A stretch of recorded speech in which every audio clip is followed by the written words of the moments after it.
नमस्कार दोस्तों, स्वागत है हमारे आज के इस नए वीडियो में।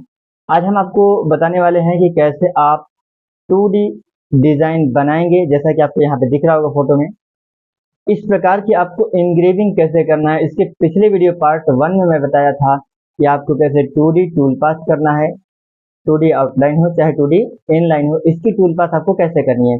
आज के मैं उसी वीडियो को कंटिन्यू करते हुए मैं बताने जा रहा हूँ कि आप कैसे 2D इंग्रेविंग या 3D कटिंग कैसे करेंगे। यानी अगर आपकी डिजाइन साधारण सी है, जैसा कि आपको दिखा रहा है, थंबनेल में दिखा होगा, मैं अभी दिखाया भी हूँ। अगर आपको इस प्रकार की डिजाइन कट करनी होगी तो ये 2D में भी आते हैं और 3D में भी आते हैं। इनको आप कह सकते हैं ये हाफ 3D है, यानी इस पर अप डाउन का एक्सिस का इफेक्ट नहीं है। यानी इसमें एक्स वाई मूव होगी, साथ साथ जेड परमानेंट मूव नहीं होगा, फ्रिक्वेंटली मूव नहीं होगा। ये एक जगह घूमेगा और उस एरिया को क्लियर करेगा। इसको बोलते हैं एरिया क्लियरेंस या इंग्रेविंग। मशीन की भाषा में, आर्टकेम की भाषा में इसको बोलते हैं एरिया क्लियरेंस। तो उसी को क्रम में आपको समझाते हुए, ट्यूटोरियल्स को बताते हुए आप इस वीडियो को ध्यान से देखिएगा, समझिएगा कि किस प्रकार से आपको अपना इंग्रेविंग टूल आ गए अपने लैपटॉप की स्क्रीन पे। सबसे पहले तो मुझे उस प्रकार की कोई आउटलाइन चाहिए जिस पर मैं वर्क कर सकूं आर्ट कैम में। देखिए, इसके लिए मैं यहाँ पे ले लिया हूँ अपने किसी भी एक प्रोफाइल जैसे डिजाइन को। इस डिजाइन को मैं कहीं से ट्रेस कर लिया हूँ, उसी डिजाइन को मैं यहाँ पे लगा दे रहा हूँ। अब क्या होगा कि इसको आप चाहें तो किसी भी साइज में ले सकते हैं। मैं एक सिर्फ और सिर्फ डेमो दिखाने के लिए मैं इसको 500 और 1200 के साइज में रख लिया हूँ, और इसको मैं साइज दूसरा लेकर के इसकी कलर को मैं नन कर देता हूँ। अब यहाँ से मैं इसको सेव कर लेता हूँ। इसकी फाइल को सेव करके मैं डेस्कटॉप पे sample1 लिख देता हूँ या S1 नाम से सेव करता हूँ। ध्यान दीजिएगा, इसको आपको सेव करना पड़ेगा DXF या DWG में। मैं मैक्सिमम DXF यूज करता हूँ, तो DXF में सेलेक्टेड ओनली करके मैं यहाँ से इसको कर लेता हूँ सेव। और आपको कोरल में सेव करते हुए ध्यान देना होगा, यहाँ पे मिलीमीटर ही होना चाहिए। अगर आप इसको इंच करते हैं या कुछ और करते हैं तो आपका डायमेंशन वेरी हो सकता है। मिलीमीटर करके इसको मैं ओके कर दिया। अब ये मेरा डिजाइन रेडी हो चुका है। अब मैं इसको यहाँ करता हूँ मिनिमाइज, और यहाँ पे मेरा खुला पड़ा हुआ है आर्ट गेम 2018 प्रीमियम। इसको मैं थोड़ा साइड कर लेता हूँ। यहाँ से मुझे ड्रैग एंड ड्रॉप करना पड़ेगा जो मेरी डिजाइन है। मैं डिजाइन डेस्कटॉप पे S1 नाम से रखा हूँ, इसको ड्रैग करके मैं यहाँ पे ड्रॉप करता हूँ। ध्यान दीजिएगा, आपको अगर कोई भी डिजाइन आर्ट कैम पे लेके आना है तो आप उसके साइज का आर्ट कैम में न्यू मॉडल प्रोजेक्ट ले सकते हैं, या आप डायरेक्ट ड्रैग एंड ड्रॉप कर सकते हैं। तो वो इस प्रकार का अपने ऑटोमेटिक वो साइज लेके चला आएगा। देखिए, तो ये साइज लेके आया है। इसको साइज को मैसेज छोड़ते हैं, बाद में इसको हम कर लेंगे सेव। अब इसको हम कर लेते हैं ओके। जैसे ही ओके करेंगे तो ये हमारा साइज ओपन हो गया। तो सबसे पहले मैं आपको इसमें ये दिखा रहा हूँ कि कैसे आप इसकी 3D बना देंगे। जिस प्रकार से वो दिख रहा था फोटो में, आप 3D बना देंगे। मैं आपको रिकमेंड करूंगा, अगर कुछ ऐसे डिजाइन आते हैं आपको बनाने के लिए, तो आपको 3D डिजाइन बनाने की जरूरत नहीं है, सिर्फ आपका 2D इंग्रेविंग से ही काम हो जाएगा। हालांकि तो देखिए, ये धीरे धीरे ओपन हो चुका है हमारा। तो इसको हम कर लेते हैं मैक्सिमाइज। हमारा आर्ट कैम को मैक्सिमाइज कर लिए हैं, इसको ओके कर देते हैं। इसको हम ओके कर देते हैं। अब देखिए, ये इसको हम सबसे पहले हम 3D को समझाते हैं आपको क्या करना पड़ेगा। इसको मैक्सिमाइज करते हैं।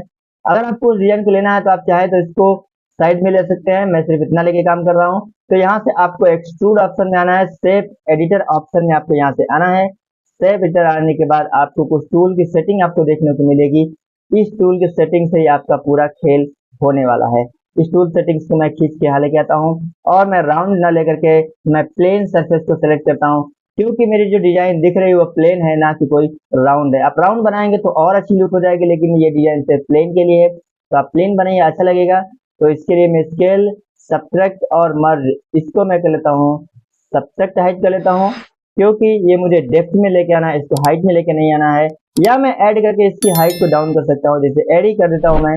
ऐड करके आप यहाँ से सीधे इसको डाउन कर सकते हैं। आप डाउन करेंगे तो स्टार्ट हाइट आपको डाल दीजिए 5 mm, ऐसा कुछ 5 mm डाल दीजिए, और यहाँ से इसको अप्लाई करिए। जैसे ही अप्लाई करेंगे तो आप देखिए यहाँ पे कुछ डिजाइन हमारा कैलकुलेट होगा, ऑटोमेटिक डिजाइन क्रिएशन हो जाएगा। यहाँ पे इसको मैं करता हूँ साइज में, ये साइड में आने वाला है। देखिए, डिजाइन हमारा कुछ इस प्रकार से बनके तैयार हो गई है 3D की। आप चाहें तो इसी 3D को ही आप चला सकते हैं, कोई दिक्कत आने वाला नहीं है, लेकिन इसमें आपका टाइम लॉस जाएगा, आपका समय बर्बाद हो जाएगा। देखिए, इसको मैं क्लोज करता हूँ यहाँ से। मैं इसकी 2D लाइन को हटा देता हूँ। देखिए यहाँ से मैं 2D लाइन को हटाता हूँ तो मेरा इस प्रकार से, ये देखिए मेरा 2D लाइन हटा दिया तो मेरा इस प्रकार से कुछ डिजाइन बनके तैयार हो जाएगा। लेकिन मेरा इस डिजाइन से कुछ काम होने वाला नहीं है। अगर मैं ऐसी डिजाइन बना देता हूँ तो मेरा कितना ज्यादा टाइम लॉस होगा। मशीन चलते चलते कम से कम 24 घंटे इस मशीन को काटने में लग जाएगा। लेकिन मैं आपको बता रहा हूँ 2D आप कैसे कर सकते हैं। 2D वर्क में चले आना है आपको। देखिए वीडियो ज्यादा लंबा हो जाएगा, मैं इसे बना अगला अलग लेकर बनाना शुरू कर दो। यही से आप 2D में आइए और 2D में देखिए इसके आउटलाइन को सेलेक्ट मत करिए। आपको आउटलाइन को सेलेक्ट नहीं करना, ध्यान दीजिएगा। आप आउटलाइन छोड़ करके या कंट्रोल ए कर दीजिए। सभी को सेलेक्ट करके बाद शिफ्ट बटन प्रेस करके अब आउटलाइन को सेलेक्ट करेंगे तो आउटलाइन डी सेलेक्ट हो जाएगा, वह सिलेक्शन से बाहर हो जाएगा। इसके बाद आपको चलना है टूल पाथ में। जैसे ही आप टूल पाथ में 2D टूल पाथ में आएंगे, 2D टूल पाथ के बाद एरिया क्लियरेंस दूसरा ऑप्शन आता है आपको एरिया क्लियरेंस। आपको एरिया क्लियरेंस पे टच करना है। इसके बाद देखिए एरिया क्लियरेंस हो गया। फिर आपको यहाँ से टूल सेलेक्ट करना है। टूल में 6 mm ले लेता हूँ जो कि अच्छा फिनिशिंग देता है। 6 mm लेके इसका स्टेप ओवर, जबकि ये 2D कटिंग हो रहा है तो 6 mm के बीच तो मैं 2.5 से 3 mm तक मैक्सिमम स्टेप ओवर चला सकता हूँ, कोई भी प्रॉब्लम आने वाली नहीं है। जैसा मटेरियल होगा आपका, हार्ड मटेरियल है तो आप स्टेप ओवर और कम रखिए, सॉफ्ट मटेरियल तो स्टेप ओवर आप 3 से कम रखना है। यानी जितनी आपकी बिट की थिकनेस होगी उससे आप आधा रख सकते हैं स्टेप ओवर। मैं फिर से बता रहा हूँ कि स्टेप ओवर क्या होता है। अगर आप कोई 2D डिजाइन कटिंग कर रहे हो तो आप अपने बिट की जो थिकनेस होती है उस थिकनेस से 50% से कम तक आप स्टेप ओवर रख सकते हैं। 50% से ज्यादा स्टेप ओवर आपको कभी भी नहीं रखना है। इससे आपकी लाइनिंग दिखेगी डिजाइन में, कटिंग में। ये हो गया इतनी बात। तो यहाँ से मैं स्टेप ओवर लेकर के और मैं इसको कर लेता हूँ यहाँ से एरिया को कैलकुलेट। यहाँ से कैलकुलेट नाउ करूंगा, ध्यान देंगे। और यहाँ से मुझे डेप्थ वगैरह कुछ सेट नहीं करना है। यहाँ से मैं एरिया देखेंगे तो मेरा कुछ इस प्रकार से डिजाइन करके आ जाएगा।